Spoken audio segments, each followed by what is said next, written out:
Bringing people and communities together on seclosounds.org. Your listening station.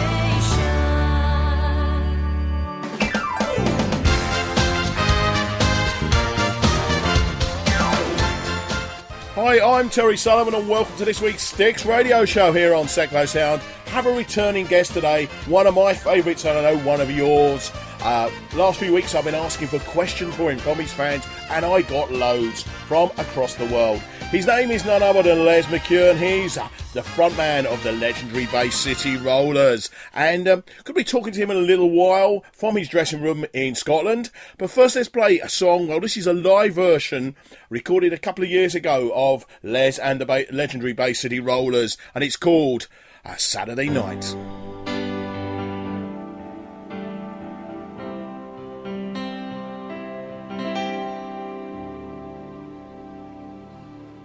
Gonna keep on dancing to that rock and roll. Saturday night, dancing to the rhythm with a heart and soul. Hey, I just can't wait. You know I've got a day. But the good old rock and roll road show, I gotta go. I'm gonna rock it up, roll it up, do it all, have a ball. Saturday night, Saturday night, Saturday night, Saturday night.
on today's show, well, it's welcome back to the show. We had him on here about 2 or 3 years ago.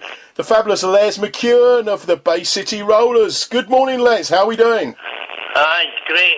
Up at the crack of dawn, as usual. Oh, well, that's what we like to hear. I mean, for people who don't know, tell us a little bit about the Bay City Rollers.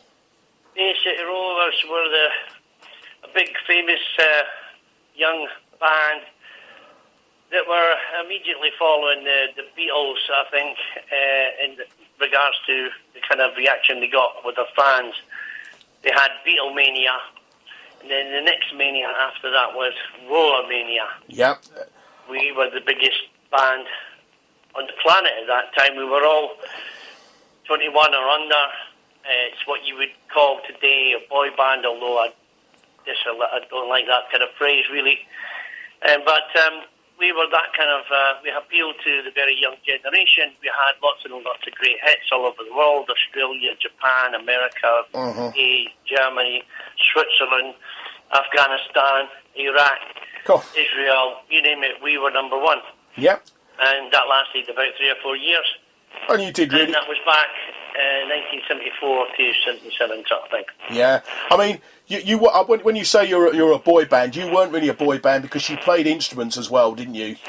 Yeah, there is a distinction between the boys that dance around and the bands that play their instruments, like Duran Duran, for instance. Yeah.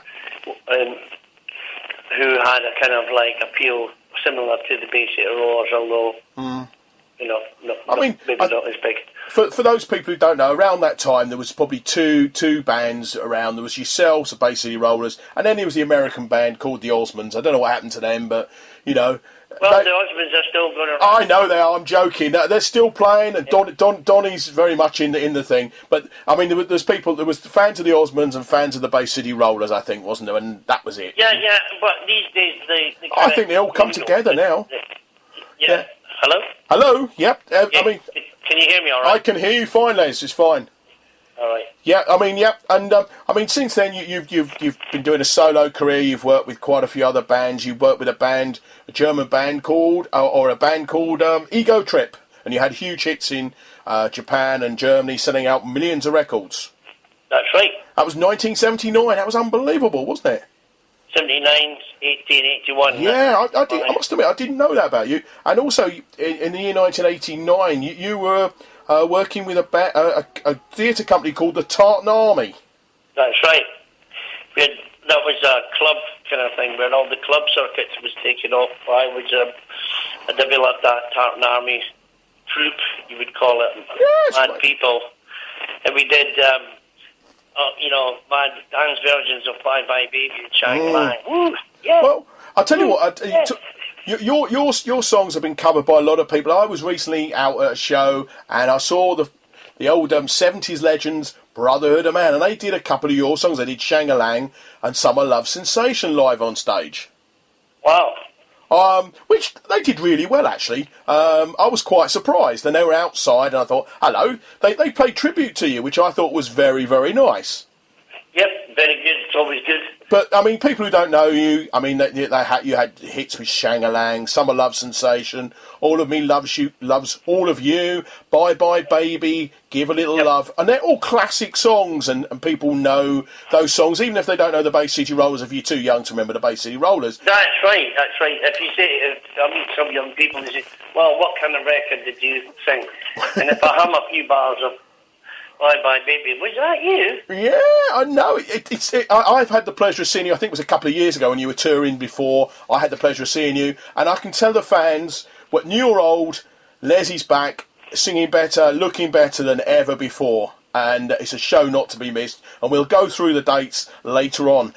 The other thing I noticed, a band you worked with, there was a song, a band called Filigree and Shadow, which were that was a kind of a one-off type. Yeah, you did a second album with them, and that's quite. And also the other thing I didn't know, you were in the heats for the Eurovision Song Contest in 1990. Yeah, a friend of mine asked me to sing a song that him and his partner had composed, and his name was Danny. What was he singing? Danny McIntyre, I think it was. Yeah. And he was producing my album at the time, and he said, "Hey, you know, what do you fancy? Do you fancy singing this song for the Eurovision Song Contest?" Not thinking that it would get anywhere. It was a nice song, though. And of course, the next minute I was on top of the pop, not top of the pops, but the Song for Europe, whatever it was called. Song for Europe, I think it's called, isn't it? Yeah, a Song for Europe. Yeah. Yeah. I mean, would you like to do the Eurovision Song Contest even now? Probably not. No, I don't blame you. I don't. You know, some people. It's a great. I mean, the one thing that comes across is that you get a lot of exposure. You get exposed to about 500 million people, which is quite nice. Anyway, I've been in touch with some of your fans, and I've got some questions from your fans rather than from me. Normally I ask the questions, but today we're going to be answering some of the fans' questions. I've got one from a lady. I've got two from a lady from Stevenage called Slava. And the first question she wanted to ask you, did you form a friendship with any other stars in the 70s? Well, I formed a close bond with a couple of famous ladies, which I don't want to sort of mention who they were. Okay. Well, there's a surprise. Is there anybody else, you're still friends with from the... Well, we used to hang out with Alice Cooper, Ringo Starr at a local sushi bar and stuff like that. But I wasn't really much on hanging out with stars, really. No, okay. We'd meet them at we'd meet the Bee Gees on the road, and we'd meet them at awards. You'd meet all these people, John Travolta, Frank Sinatra, all these kind of people, but you just meet them in passing. It's just like, this is Frank, this is Les, Frank, move on. So it's not like you meet them and you sit down and have a chat with them and a couple of, glasses of beer or something. Yeah, okay. And there's the other one I've got from Slava is, if you could change one thing in your life, what would it be? I think I would have changed my manager when I was about 19. Okay. Well, you mean you'd got shot of Mr. Paynton? Yeah. Yeah, okay. Well, that's one... hindsight's a great beast, isn't it? Hindsight is a great beast. Sure, but there's not much else I would change. No, I mean, I guess you've had a great life and, I mean, toured all over the world, so, no regrets from that, really, is there? So, no, if you give me 3 wishes, I'd say I'd like to do all that again, please. I don't blame you. I mean, every man, if they had a secret dream, would have hundreds of screaming women chasing him around the world. I think, it's every man's dream. I could recommend it. Yeah, don't. I'm a married man. We better not say too much, actually. We get into trouble here. I have a question from a young lady called Kerry Mitchell. She said, Kerry, hi, Kerry. Kerry, yes, Kerry. She said, what's your favourite meal on food? My favourite food? Yeah. Is sashimi. Is it? Yeah. You like a bit of sushi? Yeah, well, just the fish. The fish? I love eating just raw fish. Yeah, it's something I've got into, actually. It's quite interesting. Once you get over the initial, oh God, it's raw fish, it's actually really nice, isn't it? Most of the time that's what I have if I'm travelling Yeah. from Stansted or Heathrow Airport. It's